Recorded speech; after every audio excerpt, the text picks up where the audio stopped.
Would you like to hear an amazing statistic? 36% of U.S. households are renter-occupied. And of those households, 35% are single family, 18% are 1 to 4 units, and fully 42% are 5 or more units. Let this open your mind to possibilities. There is no law that says you must start your real estate investment career with a single family property. You have options. I have a client who owns in the neighborhood of 15 units, and he's not flipping them. He's holding on to a good mix of single family and multifamily properties. At the time he hired me, I think he was feeling like this is getting really out of control. I keep acquiring properties, but I don't have a plan. He also wanted to trade up to bigger multifamily properties like apartment buildings, which is my mentoring specialty. Now think about this. The majority of the 14.9 million single-family rental homes in the U.S. are held by individual investors, most of whom have high management costs and limited diversification. It's definitely something to think about as we continue with the rest of the lessons. So let's cover some quick facts that will help you make investment decisions. With a single-family property, the upside is it's easier to source deals and you have a broader resale market, just the sheer volume of properties.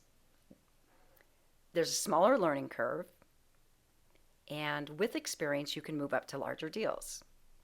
On the downside, you have income from a single tenant. So if that tenant's gone, so is your income. You're most likely self-managing, and the property will experience higher management costs. On a multi-unit, you have a large resale market still, like duplexes and quads, and there are conversion opportunities to, say, convert to condominiums.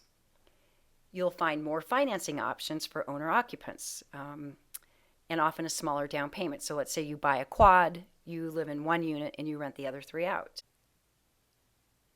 And the good news is you can use property income for loan qualification. On apartment buildings, you have much greater economies of scale. So remember the one tenant and one source of income. Well, now you'll have multiple tenants, and that gives you stable, predictable cash flow, or it can. These properties can often pay for third-party management. We've talked about multiple sources of income, such as laundry rental or fees for services. It will require deeper pockets, but there are huge opportunities to leverage deals like this through partnerships. Now let's talk about class. My first investment property was actually our former home. My husband and I moved and kept the house as a rental. Our tenants were young women on the DU soccer team. That's Denver University. Student housing can be operationally challenging. For instance, do you think college kids will take care of your landscaping? It's unlikely. So you have special needs like sprinkler systems and professional lawn care. This is a perfect example of knowing exactly what your expenses are going to be, preferably before you buy your property. I've also found that with student renters, you need parents who are willing to sign co-leases, or co-sign leases, rather. Also, there's a fairly high turnover of residents. On the plus side, our occupancy was great because when one student graduated, another teammate moved in. But you get the idea. Each market type has its own special needs operationally. And as an owner, it becomes your job to learn those unique market nuances.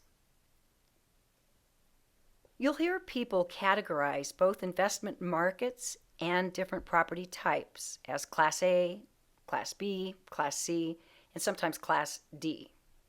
Here's a description of each.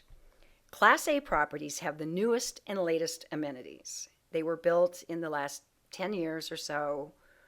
They command by far the highest rent and the highest price per square foot. They're usually found in central business districts or sometimes in Class B areas, and they have noticeable branding, and the properties are kept looking great. Class B properties are those built in the last 20 years or so. They have typically lower rents than Class A, dated amenities, some deferred maintenance, but overall pretty well maintained. And they're found generally in middle income areas. Class C, now we're looking at 30 years or older. And oftentimes these properties will have deferred maintenance, dated amenities, below Class B rents, and they're generally in low to middle income areas. Obviously, the older the property, the more likely it is to have deferred maintenance, but it's possible to do well with all three classes. So, I have a number of reasons for wanting to know what appealed to you most in this tutorial. Frankly, you can invest in anything you set your mind to. But what do you think you'd like to do? Would you like to rent to students like my husband and I did? Do you want to provide affordable housing for working families? That niche is growing in need daily. How about high-end renters in core luxury markets? That's where you find your Class A properties. Or renting to active adults and seniors. What type of property would you like to buy? Single family, multifamily, mixed, multi-unit, and retail? And lastly, what type of market would you like to be in? Class A, Class B, Class C? You will be living and breathing real estate once you own rental properties. You might as well play in an area that you find appealing. Can't wait to see what you say. We'll see you in the next module.